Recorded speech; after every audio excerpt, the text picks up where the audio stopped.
Na verdade, Israel é o povo escolhido de Deus. Satanás odeia Israel. No livro de Apocalipse, quando fala do dragão perseguindo a mulher é Israel.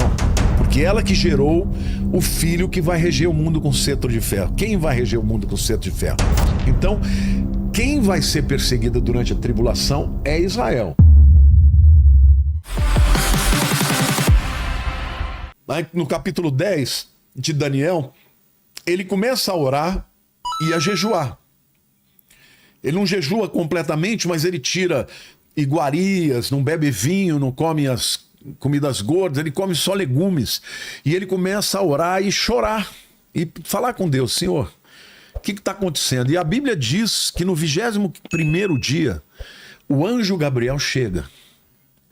E o anjo Gabriel fala: Daniel, homem de Deus, no primeiro dia que você começou a orar, eu saí. Só que o principado da Pérsia veio no meu caminho e me impediu.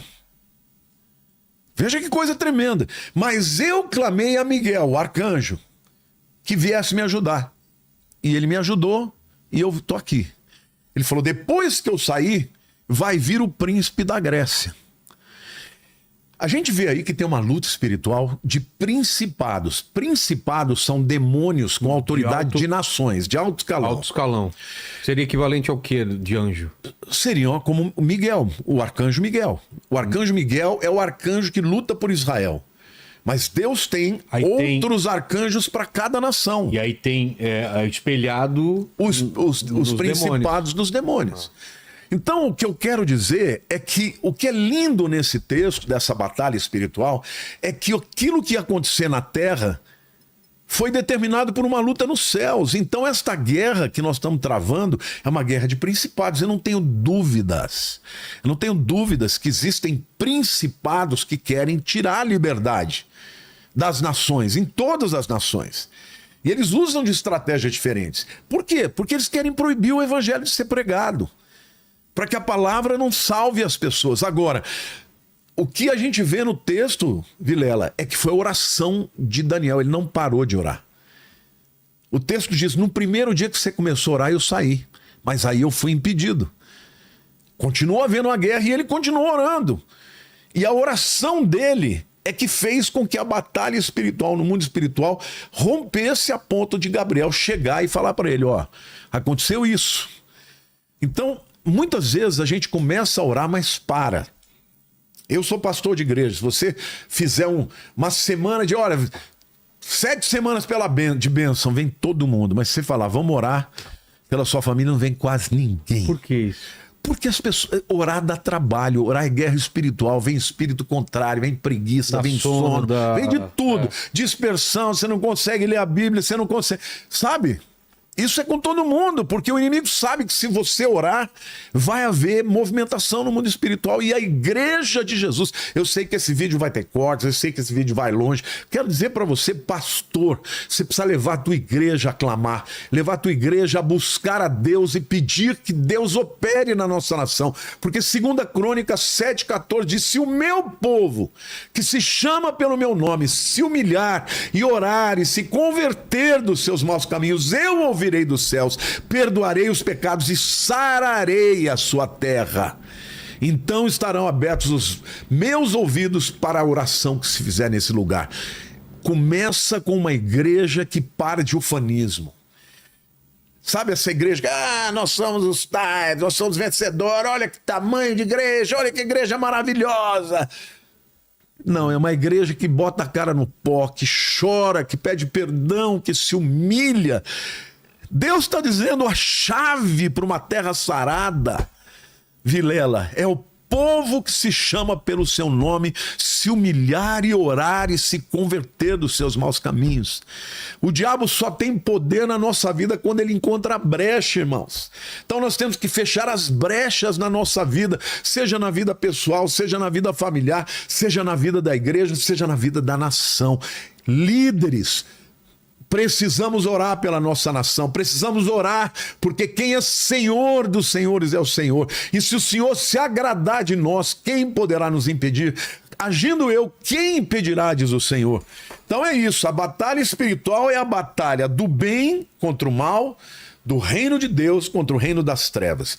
Satanás está usando o seu poder cada vez maior. Eu queria citar também aqui um outro texto de Apocalipse 12, 10 a 12, que diz assim: ouvi grande voz do céu proclamando: agora veio a salvação, o poder, o reino do nosso Deus e a autoridade do seu Cristo, pois foi expulso o acusador dos nossos irmãos, o mesmo que os acusa de dia e de noite, diante do nosso Deus. Eles, pois, o venceram por causa do sangue do Cordeiro e por causa da palavra do testemunho que deram, e mesmo em face da morte não amaram a própria vida. Por isso, festejai, ó céus, e vós os que nele habitais. Ai da terra e do mar, pois o diabo desceu até vós, cheio de grande cólera, sabendo que pouco tempo lhe resta. No final dos tempos, Vilela, quando ele foi expulso dos céus definitivamente, ele vem com tudo. E ele vem com tudo porque ele sabe que pouco tempo lhe resta. Ele tem acesso aos céus ainda hoje? Ainda tem. Isso que eu não entendo. Por Deus permite. Expulso. Mas ele foi expulso da sua posição hierárquica. Mas o livro de Jó fala que um dia estava Deus lá, reuniu os seus anjos, os seus exércitos. Quem apareceu? Ele. O diabo. Para falar E aí Deus, de Jó. Jó. E Deus falou assim: o que você está fazendo aqui? Ah, eu estava dando a volta pela terra, então eu apareci. Aí Deus falou: olha lá meu servo Jó, como ele é justo, como ele é impressionante. E aí você conhece o diabo, desse jeito, você dá tudo para ele. Ou seja, ele tem acesso. Mas aqui em Apocalipse 12 ele vai ser expulso definitivamente. Ele não vai mais poder chegar lá e acusar. Só que quando ele voltar para a terra, ele vem com tudo. Porque ele sabe que quando isso acontecer, o tempo dele está restando. Muito pouco. Então hoje você está vendo uma escalada. Essa é uma palavra que todo mundo cita, né? A guerra vai escalar para níveis maiores, de proporções mundiais. As famosas dores do parto. Eu quero dizer uma coisa para você: nós estamos escalando também na batalha espiritual. Cada vez mais o diabo está conseguindo, sabe, separar pai e mãe, separar pessoas da fé, pessoas que criam estão deixando de crer, afastando de Deus. Por quê? Porque ele quer destruir as pessoas. Mas a Bíblia claramente diz que isso faz parte do final dos tempos, mas ele vai perder essa guerra no nome de Jesus. Agora, não dá para você estar na guerra e achar que você não vai guerrear. O que acontece com um camarada que vai para a guerra e não leva a sua arma? Vai ser alvejado. Agora, a nossa arma não é a arma humana. As nossas armas são espirituais. É a oração, é a fé, a palavra de Deus, é o capacete da salvação, o escudo da fé, a sandália da pregação do evangelho. Ou seja, o cristão, ele precisa saber que Deus tem para ele uma posição de transformação. Quando Deus coloca pessoas na vida de quem está amarrado, acorrentado, coloca pessoas que creem em Deus, serão instrumentos de libertação e de vitória. Eu creio muito que muito antes de acontecer a catástrofe que virá, ainda tem milhões de pessoas que vão ser salvas e a igreja de Cristo verdadeira vai ser separada da igreja falsa. O momento da colheita é que vai fazer a divisão final, mas eu creio que muitos vão perceber qual é o evangelho verdadeiro e qual é o evangelho falso, qual que é o trigo e qual que é o joio. Eu preciso ir ao banheiro, Lene. Aproveita para fazer umas perguntas sobre o que a gente já falou, tá? Bora lá. Ó, é o seguinte, o Ivan, ele tá perguntando aqui o seguinte, pastor.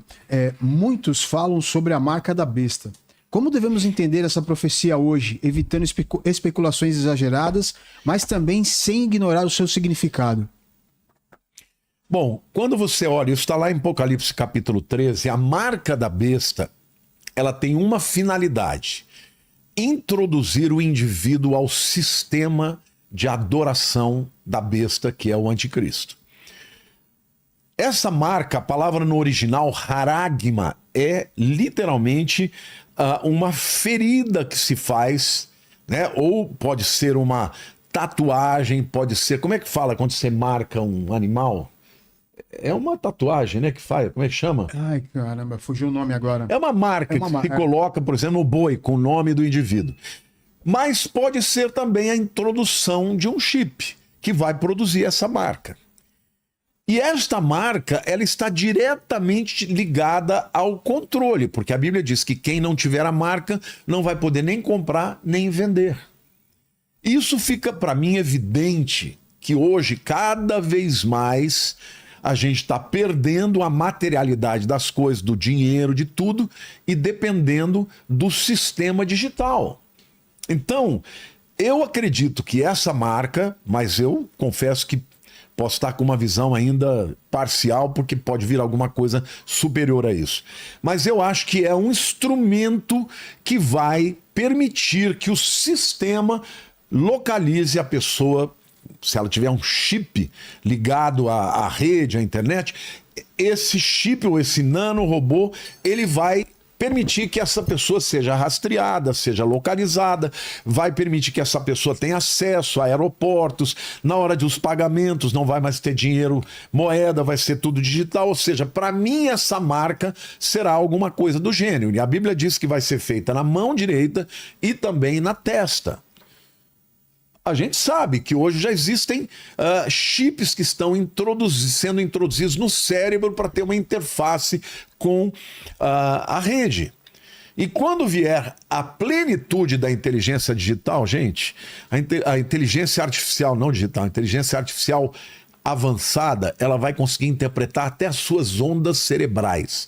Nem o que você pensa vai estar seguro mais. Ou seja, neste tempo, o mundo será controlado. Aqueles que não se submeterem ao anticristo, adorando-o como próprio Cristo, essas pessoas vão ser perseguidas e mortas. Só vai ter um jeito de você fugir nessa época, se você não for arrebatado antes. É fugir para um deserto, fugir para uma floresta e não usar a marca e muito menos um celular ou qualquer dispositivo que possa, através do GPS, te localizar. Então, eu entendo que está muito perto disso acontecer. A Polidianoski, tomara que eu tenha lido certo, ela está falando isso aqui, o seguinte: poderia falar como devemos nos preparar de forma prática se a economia ruir até 2028/2029, mudar o governo e ele ter tempo de fazer algo para recuperar? Como devemos fazer na prática? Como é que ela chama? É Polidianoski. Polidianoski. Eu creio que a Igreja de Cristo vai ser arrebatada antes disso acontecer. Ela vai ver o processo que vai levar ao levantamento do anticristo, mas vai ser arrebatado, tá? Agora, nem todo mundo vai ser arrebatado. Muita gente que pensa que é, mas não é, vai ficar. E aqueles que ficarem vão ter que lidar com o sistema. Nessa época, não vai ter jeito, porque quando o anticristo vier, a Bíblia diz que ele vai reinar por 7 anos. E durante esses 7 anos, ele vai perseguir, vai matar, vai fazer com que muita gente se submeta a ele, o adore, e no final desses 7 anos Jesus vem e acaba com tudo isso, e aí vai estabelecer o seu reino de paz, de justiça e de equidade. Agora, nós temos que nos preparar, porque hoje nós vivemos um período que a Bíblia chama de princípio de dores. Não é o que é o anticristo, o tempo do anticristo, mas é parecido, só que em dose menor. Hoje o que a gente está vivendo é o antigosto. Tudo que vai ter lá está tendo agora em doses menores. Então, não tem melhor jeito do que você buscar Jesus, se fortalecer nele, na sua palavra, ter uma experiência com ele. Vilela, eu recebi meu irmão na minha casa essa semana, eu lembrei. É uma pena que o pastor João Carlos Marques já faleceu. Pastor João Carlos Marques foi um homem que morreu na casa de um médico e ficou morto 40 dias. E ele voltou, isso em 1986, e contou como seria o mundo futuro. Ele descreveu naquela época tudo que nós estamos vivendo. E ele falava sobre o governo do anticristo, mas ele tinha uma unção, uma autoridade. Assim, uma coisa assim, você estava com ele num culto, ele começava, Deus dava revelando para as pessoas o que acontecia com as pessoas. Eu vi muitas vezes. Eu creio que no final dos tempos, Deus vai fazer com que a igreja experimente uma unção como acontecia na época dos apóstolos. As pessoas serão curadas, as pessoas serão libertas, as pessoas verão os milagres de Deus e aí então elas se converterão. Eu creio que não tem melhor maneira de se preparar do que se preparar buscando o conhecimento da Bíblia, se santificando. Eu quero dizer para você, tem muita gente que está aqui que não quer ir para a igreja. Se você não vai para uma igreja, você não vai crescer, você vai ser um cristão que não amadurece, que não cresce espiritualmente. Você precisa de receber de Deus essa impartação, né? Essa transferência de conhecimento que vem através do ensino, que vem através da comunhão. Se prepare, porque o tempo que virá será difícil, mas também será um tempo em que Deus vai dar muita força para os seus e nós seremos mais do que vencedores em Cristo Jesus. Amém. O Ivan Carvalho mandou aqui o seguinte, pastor. Lamartine, queria pedir um conselho. Sofri um acidente há 1 ano e meio atrás e fiquei paraplégico. Estou tentando achar um rumo e um propósito para minha vida. Que conselho me daria? Vilela, Deus te ama. Ivan Carvalho. Meu querido, eu sei que deve ser terrível o que você está vivendo, mas eu quero dizer que você pode encontrar motivação, sim. A sua vida não acabou, sua vida ainda existe. Você pode buscar, por exemplo, no esporte. Existem pessoas que se dedicam ao esporte, se tornam atletas paraplégicos. Você pode buscar também envolvimento com outras atividades que sejam em prol do semelhante, daqueles que necessitam como você. Você pode buscar motivação de vida, sobretudo servindo a Deus e buscando a Deus. Por quê? Porque você pode estar enfrentando uma luta muito difícil, mas Deus pode te dar alegria, satisfação, amigos, companheiros, e na dor você pode se levantar como um gigante, porque Deus faz isso na vida da gente. Querido, não se entregue, a tua vida não acabou. Esse corpo que agora está limitado, um dia será restaurado e renovado, e lá, quando você estiver na presença de Deus, você vai voar, você vai ter um corpo glorificado como o de Jesus, e é tão rápido, passa tão rápido os dias na terra. Agora, faça da tua vida uma vida relevante. Ame a Jesus, ame a Deus, ame as pessoas. Não se entregue para tristeza, para decepção, não se entregue para depressão, porque a sua vida ainda pode fazer diferença. Eu não sei se você já ouviu falar de um jovem que nasceu sem todos os membros. Já viu falar sobre ele? Sem as pernas, sem os braços, sem nada. Não é o que teve no Brasil? Teve no Brasil. Ele é extraordinário. Ele é uma pessoa que fala do amor de Deus, da graça de Deus, e essa condição dele abriu grandes portas para ele. Deus pode fazer isso para você também, Ivan. Viu? Deus te abençoe. O Sandro está perguntando o seguinte, pastor. O que o senhor diria para quem teme excessivamente o futuro descrito no Apocalipse? Como encontrar esperança e paz em meio a essas previsões? Querido, você precisa entender que Deus é o Senhor. O teu futuro não é incerto. Teu futuro não é incerto, seu futuro é certo. Se você crê em Jesus, você crê no Todo-Poderoso. O fim da história é a vitória do Rei dos Reis.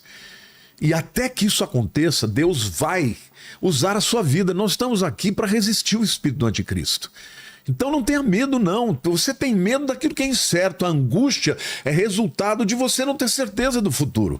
O que é a ansiedade? O ansioso que tem crise de ansiedade, ele fica pensando em coisas que podem acontecer, que algumas delas nunca vão acontecer, e ele antecipa o sofrimento antes que aconteça. Agora, se você crê, se você tem fé, você sabe que Deus te ama, Ele cuida de você. Ele é o meu pai. Eu dou minha vida pela minha filha, eu dou minha vida pelos meus netos. Eu não teria nem pestanejaria. Agora, eu não posso fazer tudo por eles, mas o meu Deus pode fazer por mim e por você. Então, lembre-se, quando a Bíblia fala sobre a volta de Cristo, fala da bendita esperança. Não pode ser instrumento de medo. Por isso que eu não gosto, sabe, quando as pessoas ficam falando, o anticristo é esse, olha, vai ser o ano tal. Não, Deus nunca falou quando vai ser. O que ele nos conta é que vai acontecer, mas que ele vai nos dar vitória. E mais do que isso, em Apocalipse 3:10 ele diz, porque guardaste a palavra da minha perseverança. Eu te guardarei da hora da grande tribulação que há de vir sobre todo mundo, para provar os moradores da terra. Ele vai guardar da hora e não na hora. A Renata perguntou aqui o seguinte: catástrofes naturais parecem mais frequentes e intensas. O senhor vê nisso um sinal do juízo de Deus ou apenas consequência da ação humana no planeta? Eu vejo as duas coisas. Eu vejo que o homem está realmente depredando tudo, está fazendo as coisas, a natureza cada vez mais gemer, né? Mas eu vejo também como um sinal de Deus, porque Jesus, quando ele faz as suas profecias sobre o fim, lá em Mateus 24, 25, Lucas 21, ele fala dos sinais das catástrofes da natureza. Então, é um sinal que Deus dá para falar, pô, é um alerta. Sabe essa coisa que hoje na guerra eles tocam a sirene? Ninguém sabe de onde está vindo, vai todo mundo pro bunker. Esses sinais da natureza são sinais que Deus está dando para que a gente acorde, para que a gente não seja pego de surpresa. As trombetas. As trombetas. Jesus falou, olha, aliás, Paulo falou, né, na carta aos Tessalonicenses que vós não sois como os que dormem, para que o dia do Senhor vos pegue como ladrão. Porque o ladrão de noite ele vem, tá todo mundo dormindo e não percebe. Nós não, nós estamos acordados. A gente está ouvindo, a gente está percebendo. Ó, Jesus falou isso. Pô, tá acontecendo. Sabe o que acontece, gente? Quando eu prego sobre isso, não é para você ficar com medo, não. Na minha vida, sabe como funciona? Quando eu vejo um sinal muito claro, eu falo, meu Deus, está chegando a hora. Preciso me santificar. Preciso me preparar. E eu creio, sabe? Como é que ela chama mesmo? Deixa eu ver aqui, a Renata. Renata, eu creio que quando Jesus vier buscar a sua igreja, um pouquinho antes, ele vai colocar um espírito soprando, tá chegando a hora. Tá chegando a hora. E as pessoas vão dobrar o joelho, vão ter vontade de buscar Deus. Eu não sei, Vilela, você já sentiu alguma vez uma vontade assim tremenda de se ajoelhar e falar, Deus? Sim. Sentir a presença de Deus, alguma coisa falando com você. Eu sinto isso toda vez que eu vejo alguma coisa acontecendo, eu leio na Bíblia, eu falo, Senhor, prepara a minha vida, Pai, não me deixa aqui. Eu quero subir, eu quero ir contigo. E eu tenho muita esperança de que quando ele vier, eu esteja com ele, porque eu sou dele e você também é. Tem mais alguma aí? Tem. Ó, a Vanessa, ela perguntou o seguinte, pastor, se o Espírito Santo será retirado da terra nos fins dos tempos, como os que ficarão poderão se converter a Jesus? Admiro muito o senhor, um grande abraço. É Vanessa? É Vanessa Rezende o nome O que dela. significa o Espírito Santo? Porque quando fala que o anticristo só vai se manifestar quando aquele que o detém seja retirado. Então, alguns interpretam que é o Espírito Santo que vai ser retirado. E não vai ser o Espírito Santo. Vai ser os crentes que creem em Jesus que vão ser retirados. Porque se o Espírito Santo não estivesse presente, não haveria conversões. E vai haver milhões de conversões. Só que ele não vai habitar mais dentro das pessoas como ele habita agora. Ele vai atuar como ele atuava no Velho Testamento. Jesus disse para os discípulos, eu vos enviarei o outro Consolador que habita convosco, mas estará dentro de vós. Quando Jesus subiu aos céus, ele enviou o Espírito Santo veio habitar dentro de nós. Então, se você crê em Jesus como seu Senhor e Salvador, você tem o Espírito Santo. No arrebatamento, ele não vai estar mais dentro das pessoas, mas vai estar ao redor delas, como Jesus disse na época antes do nascimento da igreja. Então ele vai estar presente aqui, por isso vai haver conversões. Mas tem interpretações que é o Espírito Santo que sai, né? Sim, muita gente diz que é o Espírito Santo. Eu já ouvi pastor falando que você vai ter que se converter pelo raciocínio, que não vai ter mais o... Isso é um absurdo. A Bíblia diz que ninguém diz que Jesus é o Senhor se não for pelo Espírito. Então... Porque a conversão ela não é no nível intelectual, ela é no nível espiritual. Então, é uma interpretação errada por causa disso, porque se o Espírito Santo saísse, não tem como se converter. Ele só não habitará mais dentro das pessoas, mas ele permanecerá agindo na terra. Para quem buscar. Para aqueles, vai ter a pregação das 2 testemunhas, dos 144 mil, as pessoas vão ouvir a palavra e a palavra vai ser revelada pelo Espírito e as pessoas vão se converter. Tá. O Flávio, ele perguntou aqui o seguinte, qual é o papel de Israel nos eventos atuais no Oriente Médio? Bom, o papel de Israel é o centro do mundo. Tudo diz respeito a Israel. O mundo está ao redor, porque na verdade Israel é o povo escolhido de Deus. Satanás odeia Israel. No livro de Apocalipse, quando fala do dragão perseguindo a mulher é Israel.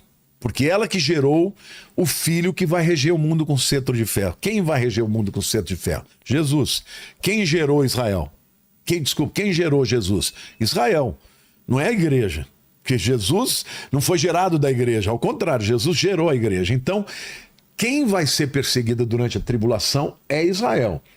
Mas Deus vai proteger Israel e vai dar vitória para Israel no final dos 7 anos da tribulação. O ódio de Satanás é contra todos os que são de Deus, mas principalmente o povo de Israel. Por isso que a gente vê tanto antissemitismo hoje. Crescendo, né? Eu não consigo entender como alguém, em sã consciência, apoia pessoas que matam, estupram, matam crianças, queimam crianças e abrem, não sei se pode dizer essas coisas, mas abrem o ventre de uma mulher grávida para tirar. Você viu isso lá em Israel?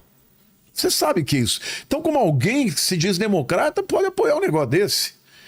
Então, isso é um ódio que não tem explicação racional, é espiritual. E está recrudescendo o ódio contra Israel. Só que nós da igreja estamos aqui para defender, para orar, para interceder, para falar. Entendeu? Eu participo de um grupo que chama QFI, Christians United for Israel. Acontece em Washington, todo julho. E muitos cristãos que estão lá amam Israel, defendem Israel. E um dia nós ouvimos o próprio primeiro-ministro de Israel dizendo: os cristãos no mundo são os nossos irmãos, a continuidade do exército de Israel. Então eu fiquei feliz, porque durante muitos anos os judeus olhavam para os cristãos como aqueles que mataram, né? Foram responsáveis do Holocausto. E certamente foram, né? Porque o Hitler se apoiava no luteranismo para poder perseguir, fazer o Holocausto. Só que hoje, os cristãos verdadeiros de hoje, eles apoiam Israel, porque reconhecem que é o povo de Deus. Então eu creio que nos últimos tempos nós vamos ver cada vez mais esse antissemitismo, mas quem protege Israel é o próprio Deus. O Henrique mandou aqui o seguinte, pastor: apostasia crescente, como permanecer firmes na fé? Não estamos já vivendo no momento de apostasia? Total. Explica pro pessoal que não sabe o que é apostasia. Apostasia é uma palavra grega que significa divórcio. É alguém que já teve uma aliança com Deus através da fé e abandonou.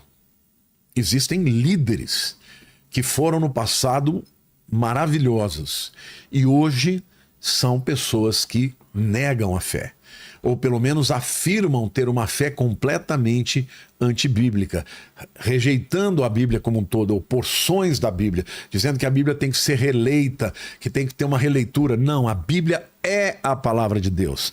Passarão os céus e a terra, mas as minhas palavras não passarão. Isto é apostasia.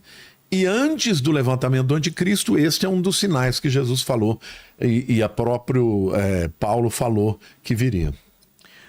O Lucas, ele está perguntando aqui se existe algum critério para a gente discernir os falsos profetas nas redes sociais. E agora, hein? É muito fácil. Leia a Bíblia. Se uma pessoa fala uma coisa que não está na Bíblia, é falso profeta. Entendeu? Agora, é óbvio que o falso profeta é alguém que faz aquilo de maneira intencional para desviar a pessoa da verdade. Existem pessoas que são incautas, né, que falam besteira porque não conhecem. Mas um falso profeta não, é alguém que exerce influência, né, que é loquaz, que é inteligente, que tem argumentos, mas vai desviar você da Bíblia. Se inscreva no canal Refúgio Cortes e já deixa o like. Isso ajuda demais o canal a crescer e motiva a gente a trazer cada vez mais cortes de podcast para vocês.